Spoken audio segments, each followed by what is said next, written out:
Okay. Hello and good evening, everybody. It's the virtual conference live talks with myself, Dov Benyaacov-Kurtzman. I have a special guest tonight, and it's 8 p.m. UK time. So just before we get started with my special guest, we're going to just give time for people to log on, as they say, because of the delay in Facebook Live and in YouTube. So we're out on YouTube, we're out on Facebook Live, and we're also out on the one of the ACT groups, which has almost 4,000 people on it. So hopefully we'll get some people coming in and interacting with us over the next, half an hour or so. So don't be shy. Once you come in, give some likes and tags and shares, and even do a watch party. All right, so we're just kind of waiting now. We'll give it a couple of minutes.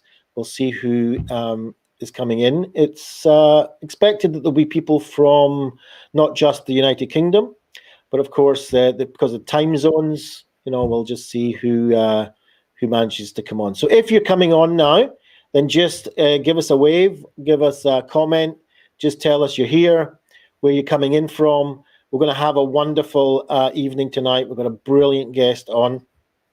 No secret, because his name is Big Shining Lights behind me, but we'll find out who actually is Jim Lucas in a few minutes. So yeah, we've got people kind of coming on now, which is good news. Good news. When you have a party and you put the invitations out, hopefully some people will come and knock the door. Not during these days, unfortunately, but hopefully we can do it virtually. So if you're coming in live from wherever you're coming in, just kind of knock on the door by putting in a comment saying, "Hi, I'm here," and where you're coming in from. That would be nice. So let me just check that we're going out in all sorts of different channels. All right, so we'll give it another minute, and then we're going to go and we'll start officially. All right, so we're just kind of waiting our time just to see who comes. If you come in, please comment, please tag, share, watch party, all these great ways of spreading the news and getting people on, sharing this, because I have no doubt that what we're going to get tonight from Jim Lucas is going to be worth coming in here for, and worth listening to, and worth putting into practice. Okay? I'll explain in a second why I think that. But if you're coming in, I can see there's a few people coming in now. Tell us where you're coming from. Are you coming in from YouTube? Are you coming in from Facebook Live? And if you're in Facebook Live, what page are you coming in from? Because it's going out on a number of groups and pages. So just let us know. Give us a little comment. Okay, so here we have somebody already commenting. So we have Thomas McGowan. Thomas McGowan, good evening to you, sir. Great to have you in. And if you could just share, like, tag, put up these hearts and all these things that we can do just to make this lively, bring it in and make it friendly for other people to join into. So great having Thomas McGowan here. Thomas is also joins me quite a few times on the morning show at 11 a.m. every day, Monday to Friday in the UK.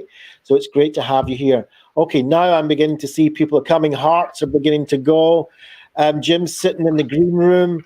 Unfortunately, we are not able to give him the usual champagne and cheese and wine, but he's sitting there anywhere. He's waiting to come in.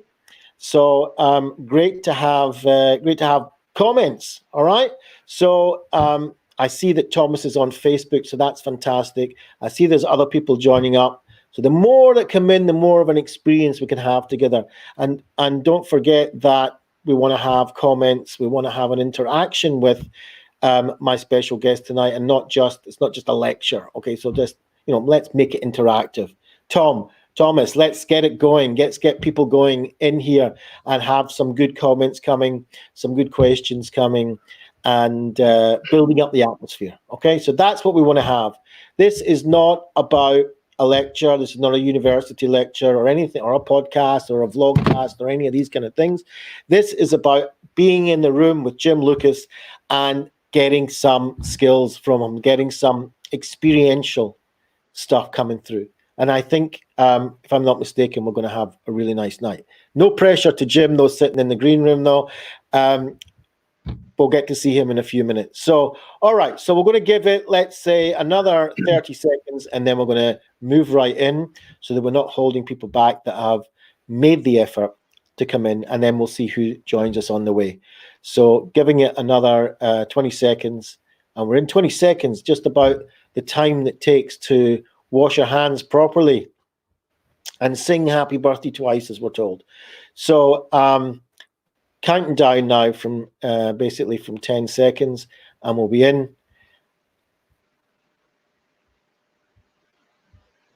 So good evening, everybody, and welcome to the virtual conference live talks with myself, Dov Benyaacov-Kurtzman.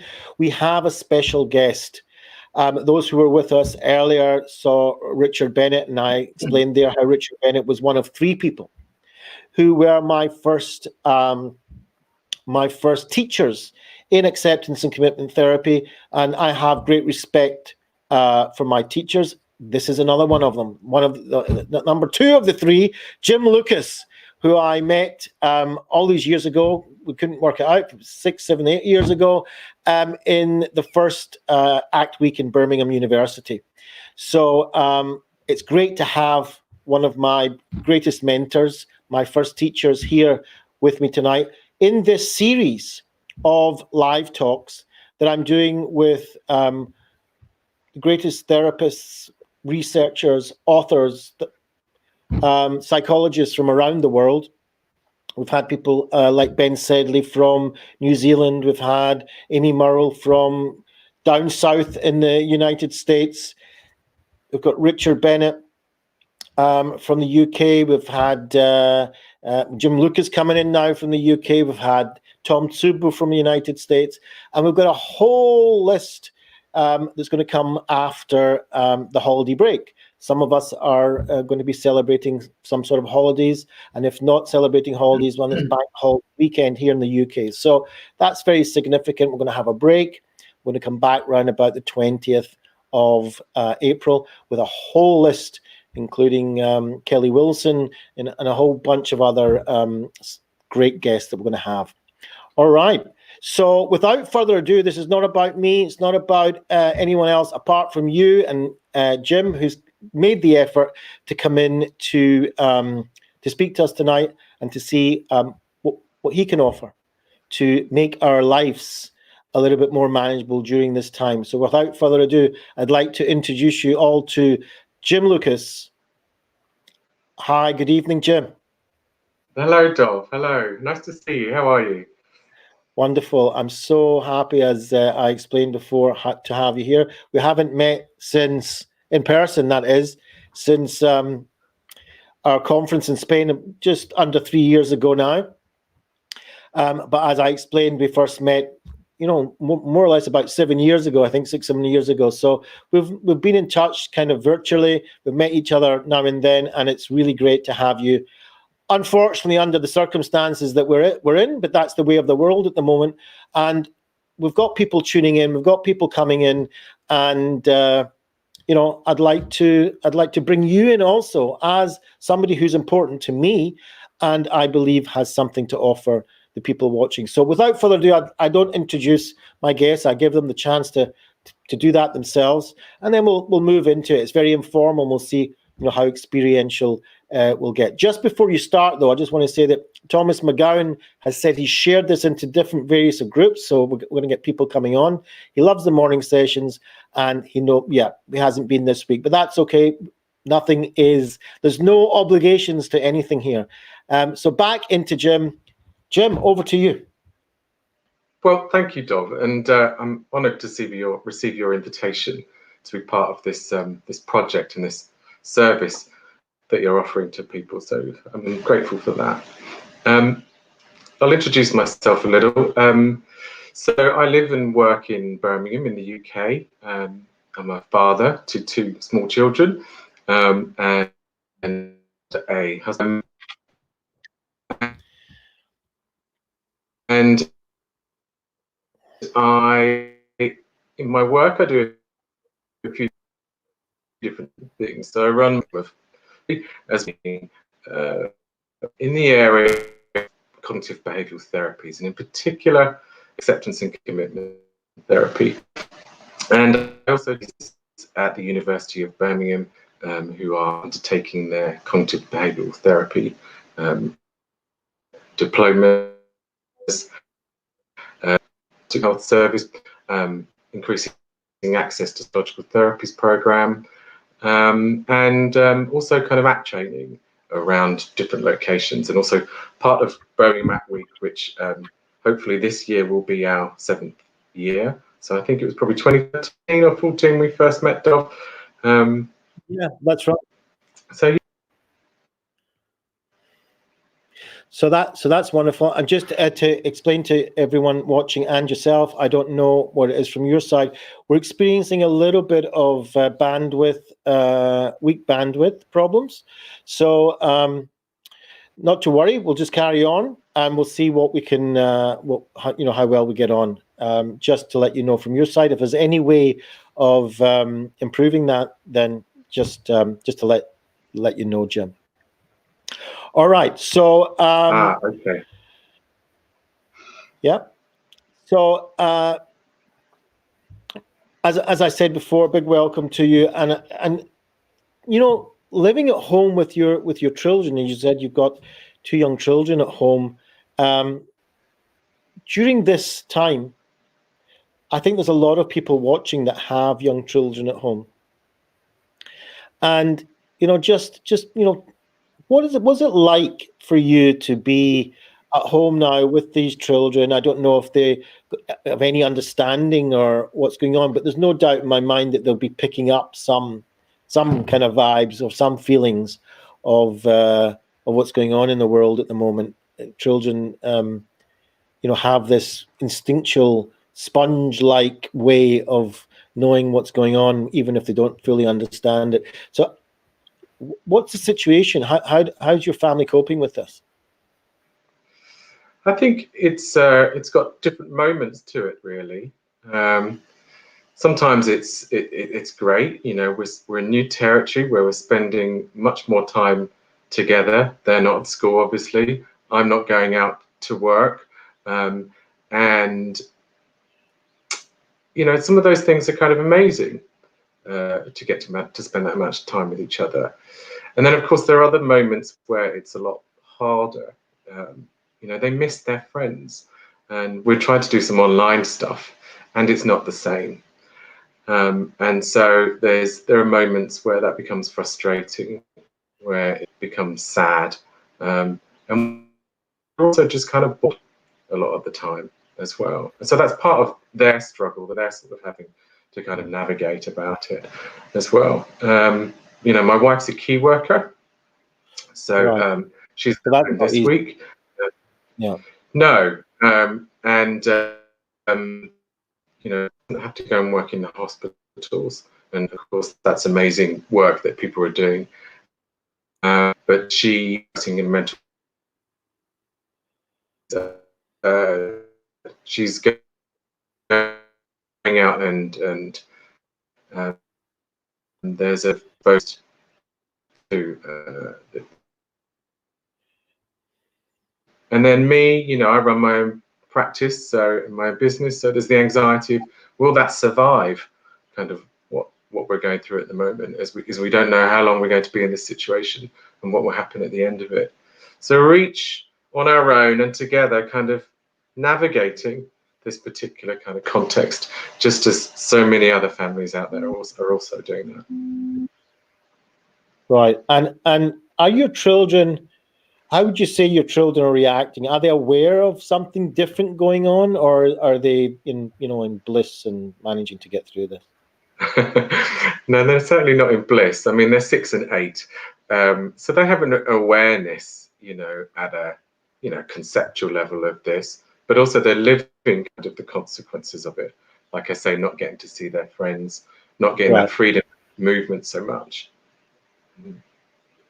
And just for people watching that might have, young kids like yourself, and any kind of tips or skills that they could, I'm talking about the parents here, could bring into their daily schedule in order to, if things are getting a little bit kind of pressurized for them.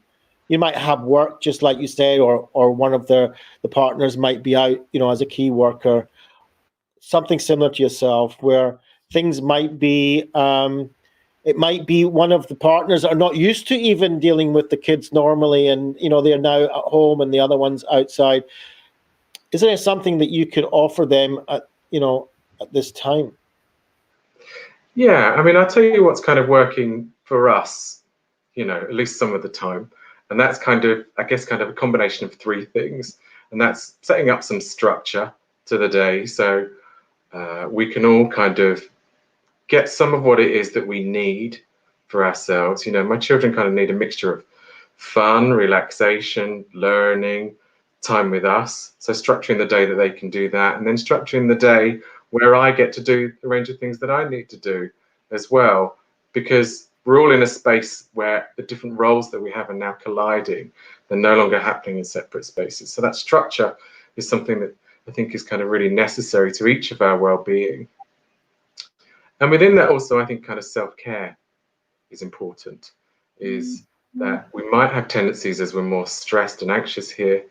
I know that I do, to kind of flip between either being really busy and trying to overachieve, or feeling like I just want to kind of give in and give up and not really kind of do much at all.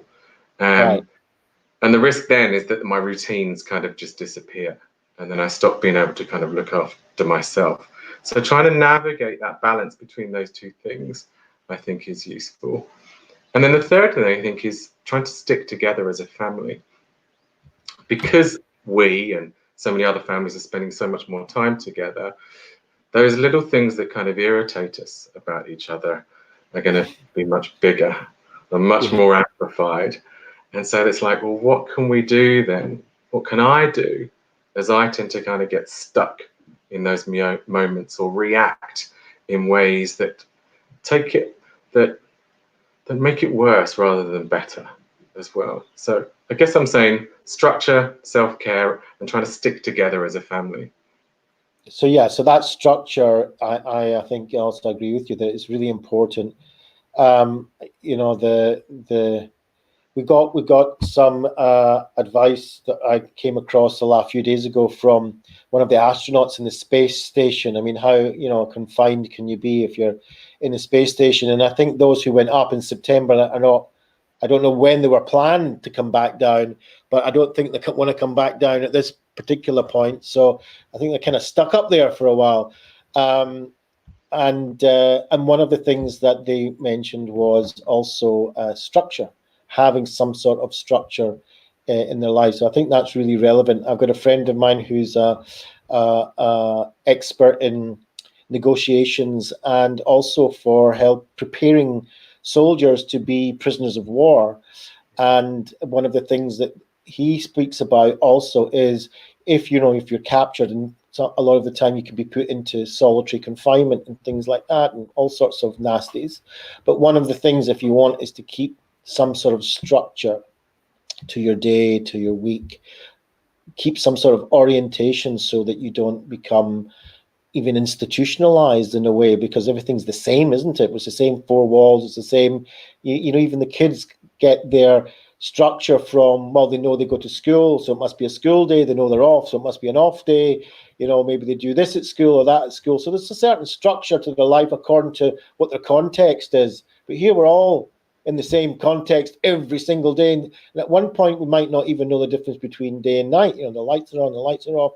We're not quite sure. People getting up later, going to bed later, etc. So I mean, I love that idea and the keeping of the family together. Just to keep bringing in people that are coming in, because it's important that one of this is to bring in people's comments and questions. So Thomas just says it keeps fading in and out, and it has been, but actually I'm seeing that it's kind of corrected itself at the moment. So that's a good So that's a good thing. So Adam's come up with how do you get your children to manage emotionally? So, okay, so you said that they're actually missing their friends and as such. So that's going to, that's obviously that it's affecting them in an emotional way. It's not just a structural way. It's not just a scheduled thing. How do you, as somebody of your experience and wisdom and education, even though this is new for you as well as it is for all of us, but how do you manage that emotional side of your children? Well, there's a tendency for them and for me, as things get harder, for us to do what pretty much kind of every human being does, and that's to kind of get busy in our own minds, thinking about things. And the more we get lost in thought about stuff, the further away we can tend to get from noticing what it is that our emotions are, noticing what our experiences are. And like, we can hold those three things, that structure, that self-care, and that sticking together, we can hold those things too tightly. And so I might, even though I'm trying to not overachieve, I might try to overachieve in those three things too. And when I'm doing that, again, that's going to make me more busy in my mind and less aware of just what I might be feeling here and now in this moment. And it's the same for my children. And so what can be good for me and what can be good for them is to slow it down enough at different times to be curious about what they might be feeling about something, to ask, what does it feel like not being able to see your friends? And to make room for the sadness, for the frustration, for the tears, for the kind of tantrums, I guess, kind of sometimes as well. Yeah. And I think what that does is it can release a lot of tension when people were able to sort of slow down and notice what they're feeling. I noticed that in my own experience too.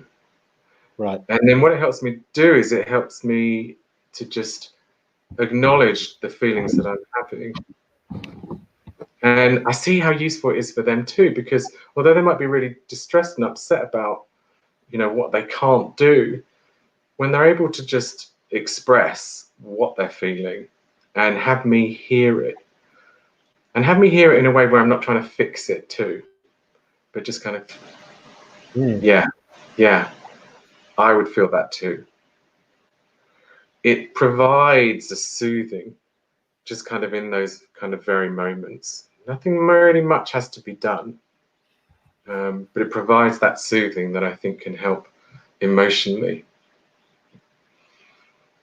I think amazing. And I think one of the things that stands out for me and what you said there was, not trying to fix it. I mean, what bigger urge does a parent have than trying to fix everything for their kids, especially painful stuff, they just feel the pain of their children and they have this urge to fix stuff, including emotional stuff. All right, we'll find a way of making it better. And what I'm hearing from you is it might be more useful to us if we don't rush to fix it.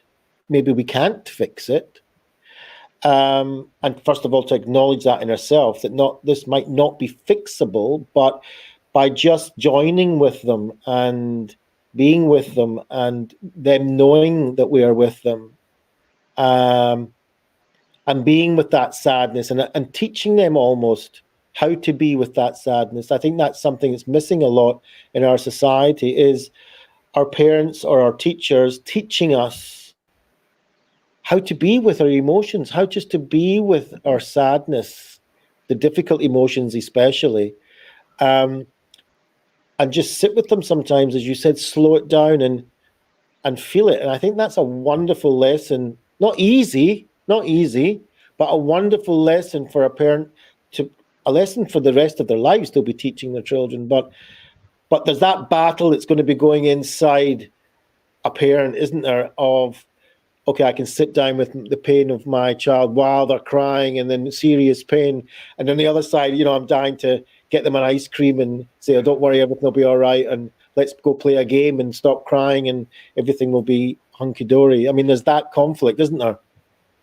Absolutely. And I don't want to give the impression that by doing this will mean that you don't have those difficult moments. And I don't want to give the impression that me saying this here and now doesn't mean that earlier we weren't, having some of our worst moments either, because we were, and we will tomorrow too. Yeah. But it's a tool. It's a tool I can pick up and try to pick up again today if I need to. Try to pick up again tomorrow. And so what's really key here is trying to build those tiny habits of things that make a better difference, rather than picking up the things that we might kind of intuitively do or do in a reactive way that make it worse. And that's a challenge. That's an ongoing challenge, but one I think we're capable of. Yeah, it's as you said, I think that's so true too. It's not something that's like, you do it once and that's it, right? Isn't it? It's an ongoing thing that's, possibly never ending, because if we're just talking about parents and children, you're still going to be parents of the children when they're older. And, if it's just between you and yourself, or you and the rest of your friends and family, or whoever you're surrounded by, these things are ongoing, aren't they? So it's something that we need to practice, I suppose, isn't it? Just like you said, you practice with it, you pick it up, you try it, falls out your hand, you try it again, it might work, it might not work this time. It's not something that's like a magic bullet. Right, and it's a mythical concept, isn't it? The magical bullet, that's why it's called what it is. And so we may fantasize about those things, and yet something is kind of different. Something's harder, isn't it? And the problem of slowing down and giving space to our own emotions, as well as being curious in a way where we're trying to empathize rather than rescue our children's distress, is a problem of our evolution, problem of culture. Our minds have evolved in a way where they're often trying to work out what needs to be done to kind of fix this and make it better. And so we bring that history into our day-to-day experience. And then we've got this other thing kind of coming down on us, which is our culture telling us things like giving room for emotions and sadness is feeling sorry for yourself, or it's a sign of weakness, or it's being soft, or it's better to be practical and get on with it. That's what people did in the war. They kind of got on with it. Yeah. And here we are in kind of our own version of a war. And maybe there's the potential for some of those messages to be expressed at this point in time. Yeah, so we've covered kind of having some sort of structure, just to, help us coordinate and orientate, I suppose, ourselves. And then we're talking about slowing things down, and that's applicable, I think, for ourselves just as well as being parents to children. So slowing our down and being with the pain and the sadness and goodness knows what else everybody's experiencing, because we're getting it from all sides now, aren't we? So we're getting this health kind of, I know I have anyway, this health anxiety. There's no secret I'm Jewish, and I think part of being Jewish is having health anxiety. It's a built-in genetic thing. It actually is, because when I was studying for my, it's a funny thing, but when I was studying for my master's at Cardiff University, my master's in psychiatry, and there's a big book about this thick about all the different pathologies, and at one point it talks about those who suffer the most from things like health anxiety. And one of them was medical students, because they're learning about it all the time, and you begin to experience everything that you're learning, right? So when I was learning also, every symptom that I was learning about, I was actually experiencing. It was quite horrific. But another population, where it says it in the book, was Jewish people. So they have serious health anxiety. And my mother's got anything as an example, then absolutely true. But so dealing with our own anxieties, whatever it is in health, and then we've got the economical side for a lot of us now, extraordinary amount of us worrying about our jobs, our businesses, like you just said when you opened up.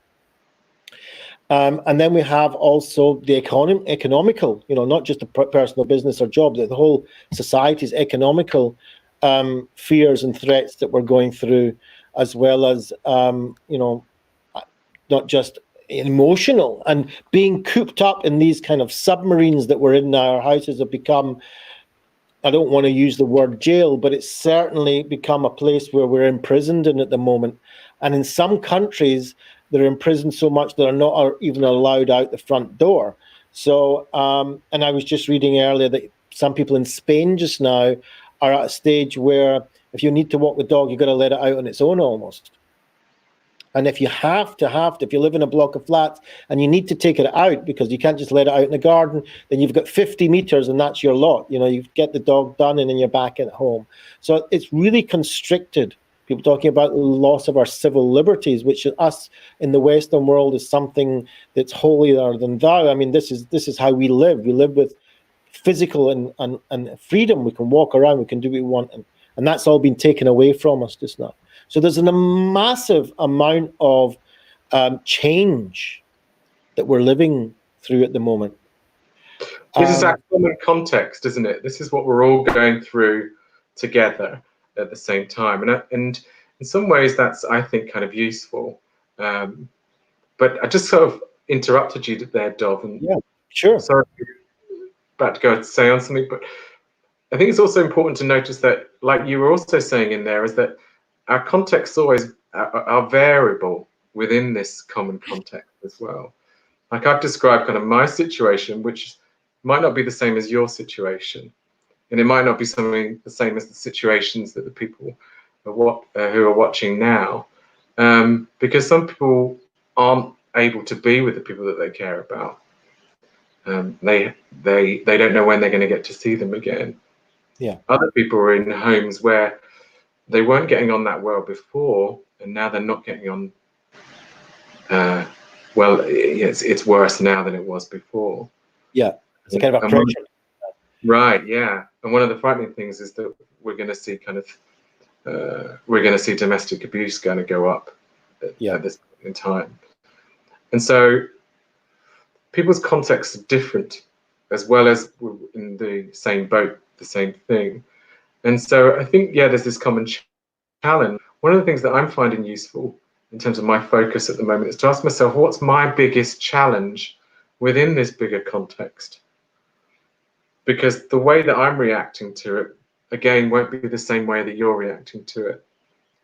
This is why I'm drawn to, acceptance and commitment therapy and contextual behavioral science, is that we're paying attention to context so closely. There's not one thing that's going to work for everybody, or a manual that's going to work for everybody to help them deal more effectively with the struggles they're having. We need to look at what's happening in your world, both in here, but also kind of out there. And when we can put those things together, we can ask that question and get different answers. What's my biggest challenge in this context at the moment? And for me, one of my biggest challenges is staying connected with me and the range of things that I need and am feeling, staying connected with my family members and the range of things that they need and feel.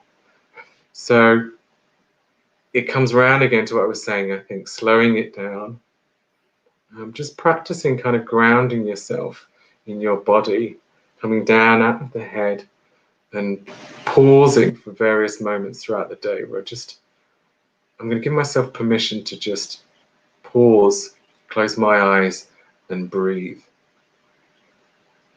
Can we do that with you now? Yeah, let's do that. Yeah. Yeah. So let's plant our feet into the ground, both of them, noticing that there's an area of your feet that come into contact with the floor. And just taking a slow breath in, breathing in for a few seconds, and then gently breathing out slowly.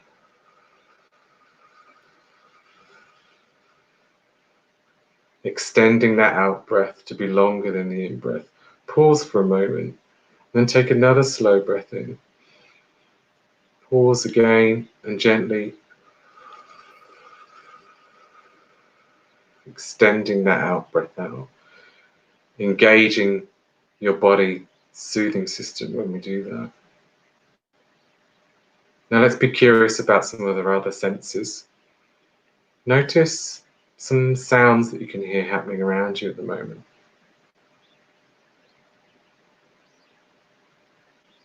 Notice those loud and more obvious sounds as well as those quieter, more subtle sounds.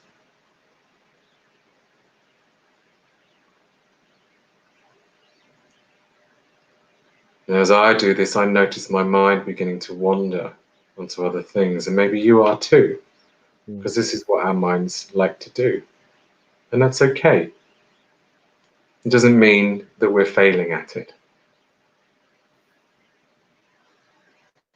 And notice where your mind goes to. And then just like you're welcoming a small child or an animal back towards you, gently welcome your attention back to something happening in this here and now moment.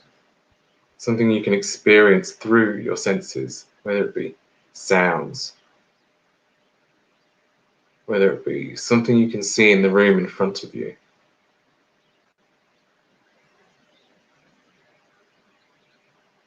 And as we do this, continue to just gently breathe in and out. And ask yourself curiously, what's my biggest challenge today? And what's one tool that I can pick up that might help me navigate that challenge?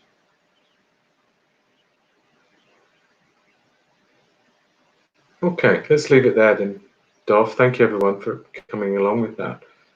Can I just get a sense from you, Dov? What was it like to just be guided through that?